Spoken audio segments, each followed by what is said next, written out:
오늘 고난주간 특별 새벽 기도회를 시작하면서 우리가 한 주일 동안 생각할 메시지는 은혜의 수단을 바르게 활용하라 하는 것입니다. 은혜의 수단이란 우리 주님께서 우리에게 은혜를 더욱더 풍성하게 하기 위하여 주신 은혜를 받는 방법입니다. 그래서 은혜를 사모하는 사람들은 이 은혜의 수단을 잘 이해하고 이 은혜의 수단을 잘 사용하는 것이 중요합니다.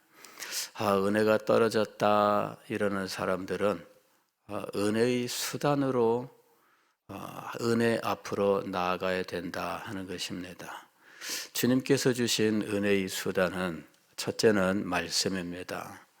이 말씀이 은혜의 수단이기 때문에 은혜가 떨어졌다 혹은 은혜를 더 많이 받고 싶다 하는 사람들은 말씀을 사용하는 자리로 나가야 돼요. 말씀의 사용은 가장 기본적인 말씀 사용의 원칙은 듣는 겁니다. 이스라엘아 들으라, 너희는 청종하라, 이렇게 계속 말씀하셨습니다. 이것은 즉 은혜의 수단인 말씀을 사용하는 기본적인 방식을 이야기한 겁니다. 하나님은 우리에게 귀로 들어서 하나님의 뜻을 듣게 하시고 하나님의 뜻을 이해하고 마음의 기쁨으로 받아서 순종할 때 그의 영혼의 하늘에 신령한 은혜를 주시고 그의 삶에 땅의 기름진 복을 허락해 주시는 것입니다. 그래서 은혜가 떨어진 사람들은 말씀 앞으로 나아가되 말씀을 사용하는 기본적인 방법은 듣는 겁니다. 성경 시대에 항상 말씀을 듣는 것으로 하나님은 말씀을 선포하셨던 겁니다. 그러나 어떤 사람들은 이제 보는 것으로 성경을 읽는 것이 은혜의 수단을 사용하는 방법이다 이렇게 말하기도 합니다. 그러나 그것은 기본적인 방법이 아니라 보조적인 방법입니다. 하나님의 말씀을 은혜의 수단으로 사용하는 기본적인 방법은 선포되는 말씀을 듣는 거예요. 왜냐하면 하나님은 말씀을 선포하시는 분이십니다. 그래서 말씀을 듣는 것이 기본적인 방법이며 이것을 보조하기 위하여 성경을 읽고 혹은 교리서를 읽으면서 말씀을 이해하는 기본적인 자질을 향상시키는 것입니다.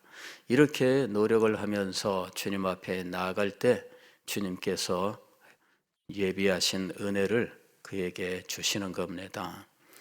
두 번째로 이 말씀을 보이는 것으로 주시는 일이 있습니다.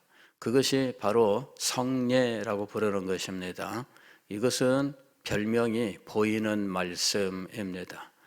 즉 성례는 하나의 의식인데 이 의식은 보이는 말씀, 즉 말씀의 가장 핵심되는 것을 이 의식에 담아서 의식에 참여하는 자들에게 말씀의 본질을 보여준다 하는 것이죠. 그런데 그 의식은 말씀의 선포 없이는 아무런 유익을 가져오지 않습니다. 즉 보이는 말씀이 되는 이유는 말씀의 선포가 함께하기 때문입니다. 말씀의 선포를 함께하면서 의식을 진행할 때 이 보이는 이 모든 의식의 내용들이 말씀의 내용을 우리들에게 이해할 수 있도록 한다는 것입니다. 그리고 이 보이는 말씀은 항상 믿음이 있는 자에게 은혜로 역사합니다. 믿음이 없는 사람이 이 의식에 참여하거나 혹은 이 의식에서 진행되는 요소들을 먹고 마신다고 해서 은혜가 되는 것은 아닙니다. 말씀의 선포, 그리고 그 의식의 내용, 의미들을 충분히 이해를 하고 믿음이 있어야 되는 겁니다. 성찬을 진행할 때 세례받은 사람만 참여하라 하는 이유가 이 성례의 의미를 이해할 수 있는 믿음을 가진 자에게 유익하게 하기 위해서입니다. 그 이외의 믿음이 없는 사람들은 이 예식에 참여해도 아무런 유익을 얻지 못하는 것입니다. 오히려 이 의식에 참여함으로 징계를 받고 심판을 받는 일이 있다. 오늘 우리가 읽은 말씀은 이 사실을 가르치고 있는 겁니다. 은혜가 심판으로 변질되다라고 하는 것이죠. 그래서 저는 이번 한 주일 동안에 바로 이 은혜의 수단에 대해서 함께 생각을 하되, 그 중에서 특별히 예수 그리스도의 십자가의 비밀을 담아 우리들에게 보여주는 말씀으로 역사하고 있는 세례와 성찬에 대해서 생각을 하고, 그리고 우리가 더 풍성한 은혜의 자리에 나갈 수 있게 되기를 소망하여 이 말씀을 함께 생각하겠습니다. 오늘 17절 말씀을 보면 내가 명하는 이 일에 너희를 칭찬하지 아니하나니, 지금 사도가 무엇인가의 명령, 즉 가르침을 내리고 있습니다. 그런데 이 교훈을 내릴 때 먼저 사도는 칭찬하지 않는다라는 말을 하고 있습니다. 이 일에, 앞으로 가르칠 일입니다. 이것은 23절 이하에 말씀하는 것이죠. 내가 너희에게 전한 것은 주께 받은 것이니, 주님께 받은 것, 이것이 바로 성례라고 부르는 것입니다. 성례는 주님께서 제정하신 거예요. 즉 은혜의 수단으로 제정하신 세례와 성찬이 있는데, 바로 이 은혜의 수단으로 누가 제정하셨는가? 주님께서 제정을 하신 겁니다. 그리고 이 성찬을 행함으로 받은 은혜가 더욱더 풍성하게 되는 것입니다. 바로 풍성하게 하기 위한 목적으로 은혜의 수단을 주셨습니다. 그리고 이 은혜의 수단에는 주님께서 다시 오시는 그날까지 교회가 십자가의 비밀을 담아서 전달하게 하셨던 것입니다. 그래서 이 은혜의 수단이 교회 안에서 은혜를 풍성케 하는 방법으로 거룩한 예식이 되어 시행되고, 또 이 예식에 믿음으로 참여함으로 은혜를 풍성하게 받아야 하는데, 문제는 지금 이것이 변질되어 버리는 일이 일어났다 하는 것입니다. 17절 내가 명하는 이 일에 너희를 칭찬하지 아니하노니, 칭찬하지 아니한다라는 말은 그냥 우리가 흔히 생각할 때에는 칭찬하지 않는구나, 그러면 아무 말도 안 하는가, 이를 생각하기 쉽습니다. 그러나 알고 보면 칭찬하지 않는다라는 말은 책망한다라는 말을 완곡하게 표현한 것일 뿐입니다. 도리어 이것은 책망할 거리가 있다라는 의미인 것이죠. 자, 칭찬하지 아니하고 내가 너희를 책망할 것이 있다. 그것이 무엇인가? 이는 너희의 모임이 유익이 못되고 도리어 해로움이라. 모임이 유익이 되지 못하고 해롭다, 즉 은혜가 되지 못하고 해가 되었다라는 의미입니다. 이때 이 모임은 어떤 모임인가? 이 모임은 이제 성찬 예식을 거행하는 모임입니다. 초대교회 때 성찬 예식의 방법과 오늘 우리의 방법은 그 외적 형식에 있어서 전혀 똑같지는 않습니다.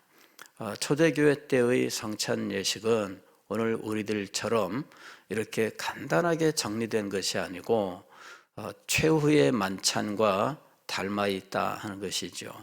최후의 만찬은 예수님께서 십자가에 달리시기 전날 대제사장과 그들이 보낸 사람들에게 붙잡혀 가시기 전에 저녁 식사 자리에 행하셨던 일들을 말씀합니다. 그때 예수님께서는 아주 많은 것들을 말씀하셨습니다. 그 강론들이 요한복음에 아주 자세하게 기록이 되어 있습니다. 그런데 그때 예수님께서 행하셨던 일이 바로 이제 최후의 만찬이란 말로 늘 우리들에게 이야기되고 있지만 그 만찬의 핵심 본질이 바로 성찬 예식이었습니다. 떡과 포도주는 예수 그리스도의 살과 피로서 새 언약을 말씀하시는 것입니다. 그 새 언약의 상징인 바로 이 떡과 포도주를 가지고 의식을 행하셨는데 초대 교회는 이 형식을 따라갔던 것입니다. 그러나 역사의 흐름 속에서 그 외적 형식은 단촐하게 변하게 되었고, 우리는 성찬 예식을 아주 단순하게 하는 이런 자리에 있습니다. 그러나 로마 교회는 이 외적인 장치들을 더욱더 화려하게 신비스럽게 만들어 갔습니다. 자, 오늘 우리는 이 모임이 변질되었다라는 사실에 주목을 해야 됩니다.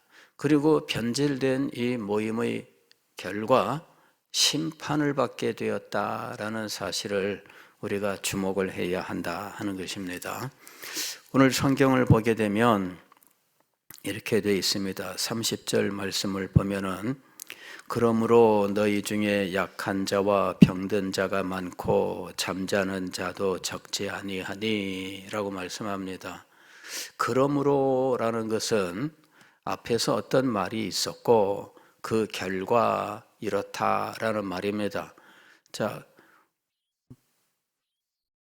약한 자와 병든 자가 많고 잠자는 자도 적지 않다. 이게 결과라는 이야기예요. 원인은 그 앞에 있습니다.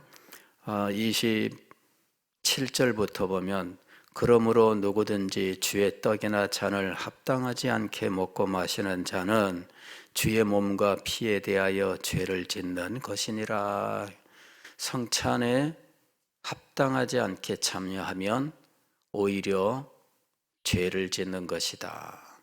또 28절 그러므로 사람이 자기를 살피고 그 후에야 이 떡을 먹고 이 잔을 마실지니 주의 몸을 분별하지 못하고 먹고 마시는 자는 자기의 죄를 먹고 마시는 것이니라.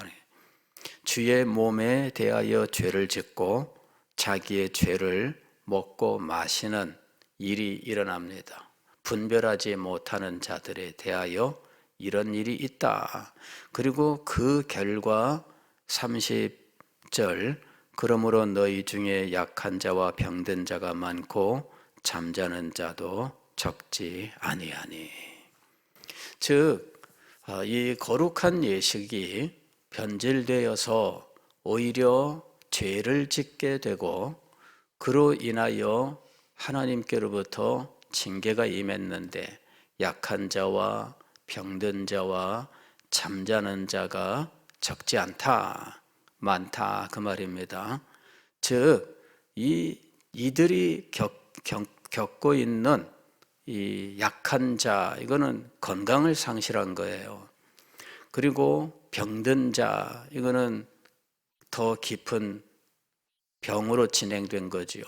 심지어는 잠자는 자 여기 잠자는 자는 죽는 자를 말한 겁니다. 죽은 자들. 그러니까 참 이게 무서운 일이죠. 얼마나 무서운 일입니까? 사실은 이 말씀을 가르치면서 이렇게 무서운 일들을 말하는 경우는 될 수 있는 대로 피하려고 하지만 그러나 이 무서운 일을 말하지 않을 수가 없습니다. 왜냐하면은 이 무서운 일을 우리가 알지 못한 채 함부로 행하다가 이 잘못되는 일이 있으면 안 되잖아요. 우리들이 아이들을 키울 때도 그렇게 합니다. 아이들 학교 보낼 때 참 많이 하잖아요. 길 갈 때 조심해라. 또 횡단보도 건널 때 파란불 들어오면 건너고 또 손을 들고 건너라 뭐 여러 가지 가르칩니다. 왜 그렇습니까? 잘못될까 봐 그 가르치는 거예요. 그러나 아이들한테는 뭐 그렇게 무서운 것을 말하지는 않죠. 예, 아이들한테는 무서운 걸 말하지 않아요. 그러나 어떨 때 조금만 크면은 애들한테 말합니다. 차가 오면 위험하니까 그런 거다 뭐 이렇게 가르쳐요. 근데 우리가 하나님의 말씀을 가르칠 때도 마찬가지예요. 은혜에 대해서 말하지만 그러나 거기에 수반되는 이 위험에 대해서도 항상 가르쳐야 된다 하는 것입니다. 사도가 지금 그 일을 행하고 있는 거예요. 은혜의 수단에 대해서 말하지만 그러나 그것이 오히려 심판으로 변질될 일이 있고 현실적으로 지금 고린도 교회 안에는 이 일로 인하여 하나님의 심판을 받은 사람들이 있다 하는 것입니다. 이게 무서운 일이에요. 약한 자, 병든 자, 죽은 자, 이 하나님의 심판의 무서움이 나타나 있는 것입니다. 여기 보면은 31절 우리가 우리를 살폈으면 판단을 받지 아니하려니와 이렇게 얘기합니다. 살폈다라는 말은 28절에도 나오는 말입니다. 사람이 자기를 살피고 그 후에야 이 떡을 먹고 이 잔을 마실지니 31절 우리가 우리를 살폈으면 즉 이 성찬에 참여할 때 성찬을 잘 이해하고 그 성찬의 의미에 합당한 자세를 가져야 돼요. 그런데 이런 거룩함을 무시하는 사람들이 있습니다. 거룩함을 무시하는 사람들은 하나님 앞에 심판을 받는다라는 이야기입니다. 그것이 바로 우리가 우리를 살폈으면 판단을 받지 아니하려니와 판단이라고 번역을 했습니다. 이거는 완곡하게 표현을 한 겁니다. 완곡하게. 이건 뭐냐면은 심판, 즉 재판에서 선고하는 걸 말하는 거예요. 선고라고 하는 것은 유죄와 무죄를 선고하고 정하고 그 다음에 유죄의 경우에는 죄의 경중에 따라서 형벌을 정하고 이것을 판사가 공식적으로 발표하는 것을 선고라고 말하는 겁니다. 그리고 선고가 이루어지면 형벌에 대한 집행이 이루어지게 되어 있는 겁니다. 그럴 때 사용되는 말이 판단이에요. 판단. 그래서 번역자가 이 부분을 한 번 더 완화시킨 거죠. 이것도 역시 좋은 일은 아니라고 봅니다. 왜냐하면 하나님의 말씀의 본 뜻을 번역자가 그 의미를 완화시킬 권한이 없습니다. 이거는 번역자가 가지고 있는 생각 때문에 이런 의미들이 제대로 전달되지 않을 수 있는, 그래서 오히려 이 말씀의 의미가 제대로 전달되지 않아서 이 말씀을 대하는 사람들이 오히려 손해를 볼 수가 있습니다. 그래서 번역자들은 번역할 때에 자기가 가지고 있는 신학과 혹은 번역의 원칙에 따라서 변질되는 것을 정말 조심해야 됩니다. 판단이라고 하는 것은 이것은 하나님께서 행하신 공식적인 이런 분별의 행동입니다. 그래서 이것은 심판이에요. 심판을 받지 아니하려니와 이렇게 보는 것입니다.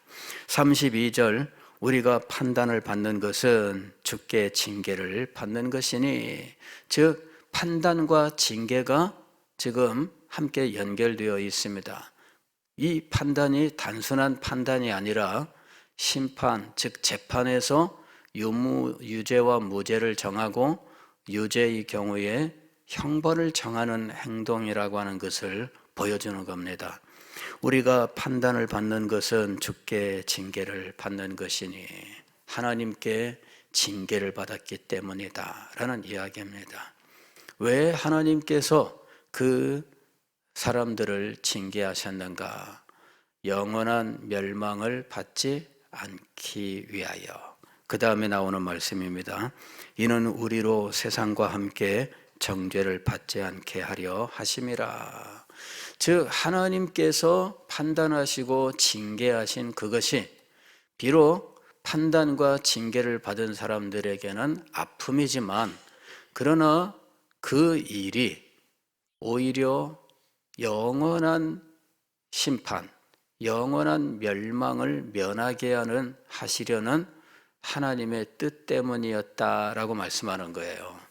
즉 지금 우리가 살아있는 동안 하나님께로부터 책망을 받는 것은 끝이 아니라 새로움의 시작이다라고 하는 것을 우리가 알아야 됩니다. 이 하나님의 책망에도 불구하고 그가 고집을 피울 경우에는 어떻게 되겠습니까? 하나님은 책망하시는 이유가 있습니다. 책망하시는 이유는 잘못되지 않도록입니다. 잘못되지 않도록. 그리고 이 잘못된다라고 하는 것은 여기서는 세상과 함께 정죄를 받는 것이죠. 최후의 심판 자리, 최후의 재판 자리에 나아가는 것을 말합니다. 최후의 재판 자리에서 유죄라고 판정을 받으면 그는 영원한 멸망으로 가게 되는 거예요. 그것을 막기 위해서 하나님의 백성들에게 책망을 주신다라고 하는 겁니다. 지금 사도 바울이 이 사람들을 책망하는 이유는 미움이라거나 아니면은 이 사람들을 대적하기 위해서 하는 것이 아니라 그 영혼을 위해서 그렇게 하는 것입니다. 그래서 이 책망을 바르게 받는 것이 중요한 겁니다. 책망을 받을 때에 오히려 대적하고 튕겨나가고 하기보다는 책망을 받아 자기를 살피고 하나님의 그 뜻에 겸손하게 순복하는 일이 중요한 것입니다. 자, 은혜의 수단이 심판으로 변질되었다. 이것을 바로잡기 위하여 사도 바울은 이 사실들을 덮지 아니하고 오히려 드러내었다라는 사실을 우리가 살펴보았습니다. 34절 제일 끝에 보면은 이 외에도 더 많은 일들이 있다는 사실을 알 수 있습니다. 그 밖의 일들은 내가 언제든지 갈 때에 바로 잡으리라. 바로 잡기 위해서, 즉 은혜를 정당하게, 합당하게, 풍성하게 받게 하기 위하여, 바로 잡기 위하여 가르쳤던 겁니다. 책망은 가르침의 한 방법이었습니다. 오늘 우리는 한 주일 동안 이 은혜의 수단인 성찬 세례에 대해서 공부하게 될 것입니다. 그러면서 하나님의 은혜를 더 풍성하게 받는 자리에 나갈 수 있기를 바랍니다.